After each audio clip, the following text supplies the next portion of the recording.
사랑하는 성도 여러분, 오늘 이 자리에 함께하게 되어 참으로 기쁩니다. 오늘 우리가 나눌 말씀이 여러분의 삶과 신앙의 깊은 울림과 새로운 힘을 주시기를 간절히 소망합니다. 이 말씀을 듣기 전에 잠시 시간을 내어 이 귀한 진리의 메시지가 더 많은 영혼에게 닿을 수 있도록 도와주시겠습니까? 여러분께서 눌러주시는 구독과 좋아요는 단순히 숫자를 늘리는 것이 아니라 어둠 속에서 길을 찾는 이들에게 복음의 등불을 전하는 거룩한 통로가 됩니다. 여러분의 작은 손길이 하나님의 은혜를 전파하는 귀한 사역에 동참하는 것임을 믿습니다. 이 채널을 통해 주님의 크신 평안과 축복이 여러분과 여러분의 가정에 늘 함께 하시기를 기도합니다. 자, 이제 성경을 펴서 유다서로 가보겠습니다. 혹시 유다서가 어디 있는지 찾기 위해 성경의 목차를 보시는 분이 계시더라도 전혀 부끄러워할 필요가 없습니다. 저 역시 믿음의 초창기에는 교회에서 사람들이 나를 어떻게 볼까 긴장하며 성경의 목차를 뒤적이던 시절이 있었습니다. 저는 불교 신자였던 어머니 밑에서 자라 대학에 와서야 처음으로 복음을 들었습니다. 우리 모두는 시작점이 있었습니다. 그러니 처음에 그 겸손함과 간절함을 잊지 맙시다. 우리 모두는 한때 길을 헤매던 자들이었음을 기억하며 서로를 격려합시다. 아멘. 오늘 우리는 변증이라는 주제에 대해 이야기하고자 합니다. 많은 현대 그리스도인들이 특히 젊은 세대가 이 단어를 불편해하거나 심지어 기피하기까지 합니다. 왜 그럴까요? 어떤 이들은 변증이 신학 박사나 특별한 훈련을 받은 소수 정예만을 위한 것이라고 생각합니다. 또 어떤 이들은 다른 사람의 믿음을 비판하고 논쟁하는 것이 사랑이 없는 행위이며 비기독교적이라고 여깁니다. 마치 오늘날 세상에 착하게 굴어라는 제11계명이라도 생긴 것처럼 말입니다.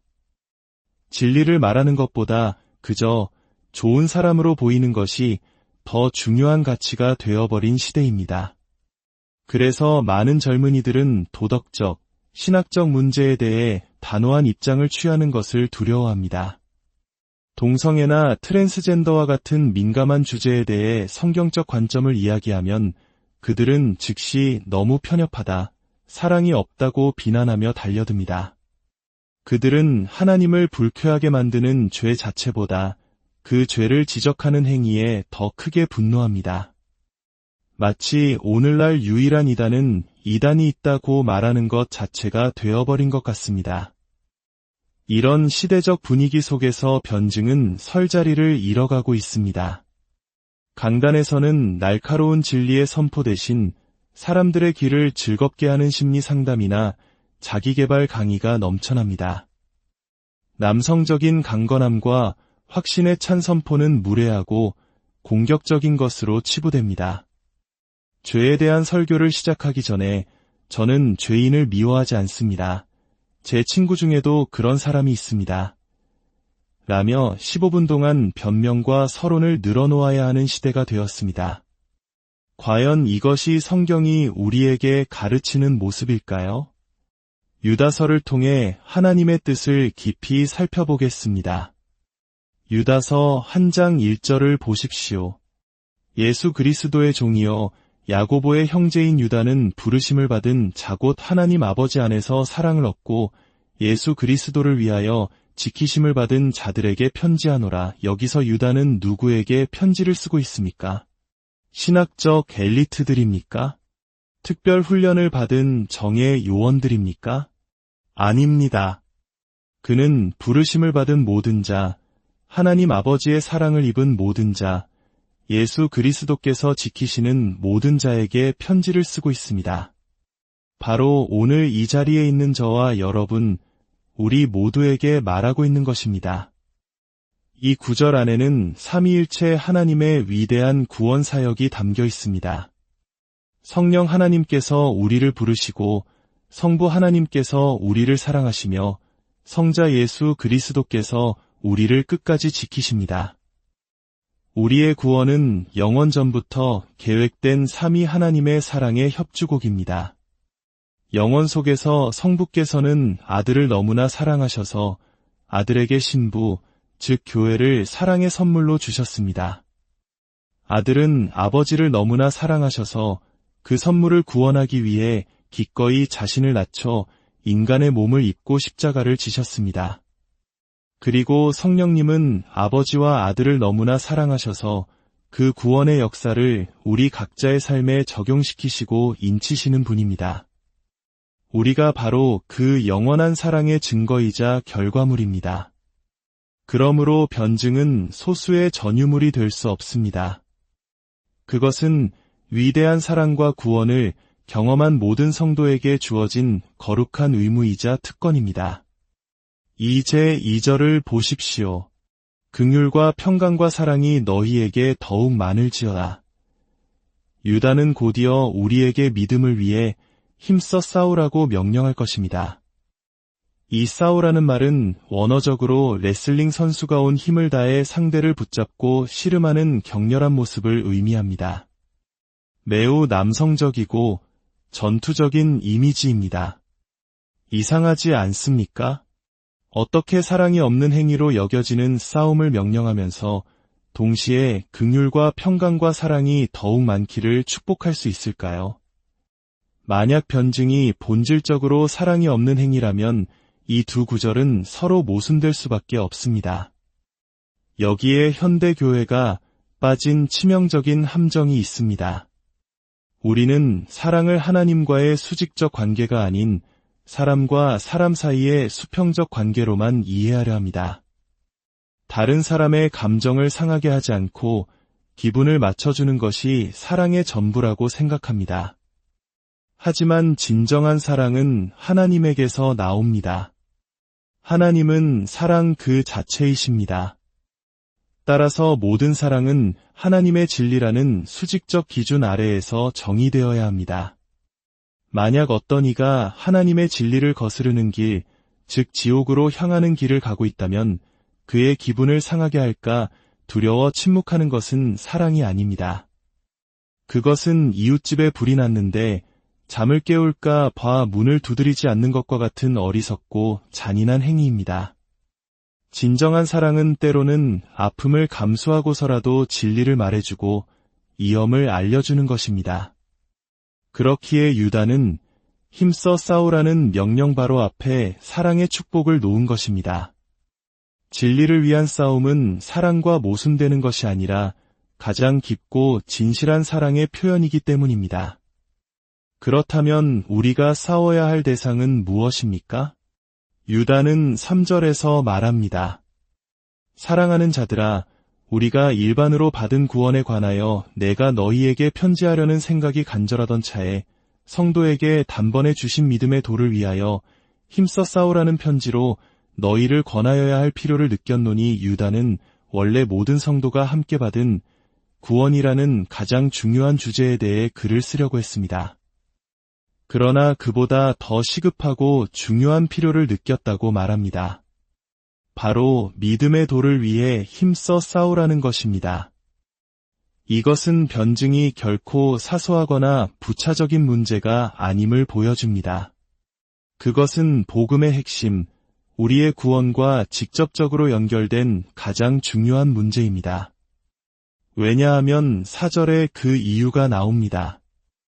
이는 가만히 들어온 사람 몇이 있음이라 그들은 옛적부터 이 판결을 받기로 미리 기록된 자니 경건하지 아니하여 우리 하나님의 은혜를 도리어 방탕한 것으로 바꾸고 홀로 하나이신 주제 곧 우리 주 예수 그리스도를 부인하는 자니라. 거짓 교사들이 교회 안에 몰래 들어와 두 가지 치명적인 공격을 하고 있습니다. 첫째, 그들은 하나님의 은혜를 방탕하게 살아도 괜찮다는 면허증으로 왜곡합니다. 둘째, 그들은 우리의 유일한 주인이시며 구원자이신 예수 그리스도의 신성과 주권을 부인합니다. 이것은 우리가 무엇을 믿는지, 어떻게 살아야 하는지, 즉 복음과 그 열매를 정면으로 공격하는 것입니다. 누군가 예수님을 그저 위대한 스승이나 선지자 중 한 명이라고 말할 때 우리는 그것도 당신의 해석이니 존중합니다. 라고 말하며 미소 지을 수 없습니다. 누군가 하나님의 은혜를 값싼 것으로 만들어 죄를 정당화할 때 우리는 친절함이라는 이름으로 침묵할 수 없습니다. 그것은 그들의 영혼을 지옥으로 내버려 두는 것이며 하나님보다 사람을 더 두려워하는 우상숭배입니다. 저는 젊은 시절 여호와의 증인과 논쟁하여 그를 완전히 이겼다고 자랑했던 적이 있습니다. 그때 한 신앙의 선배가 제게 물었습니다. 그래서 그 사람이 다시 돌아올 것 같나? 제가 아니요 라고 답하자 그는 참 안타까운 일이군이라며 돌아섰습니다. 그 순간 저는 망치로 머리를 맞은 듯한 충격을 받았습니다. 저는 논쟁에서의 승리에 취해 한 영혼을 잃어버렸던 것입니다. 이것이 우리가 경계해야 할 영적 나르시시즘입니다. 진정한 변증은 내가 얼마나 똑똑한지를 증명하는 지적 게임이 아닙니다. 그것은 한 거지가 다른 굶주린 거지에게 어디서 빵을 찾았는지 알려주는 간절한 외침입니다. 우리는 그들보다 더 똑똑해서 구원받은 것이 아닙니다. 우리는 전적인 하나님의 은혜로 구원받은 죄인일 뿐입니다. 우리는 단지 먼저 빵을 발견한 거지일 뿐입니다.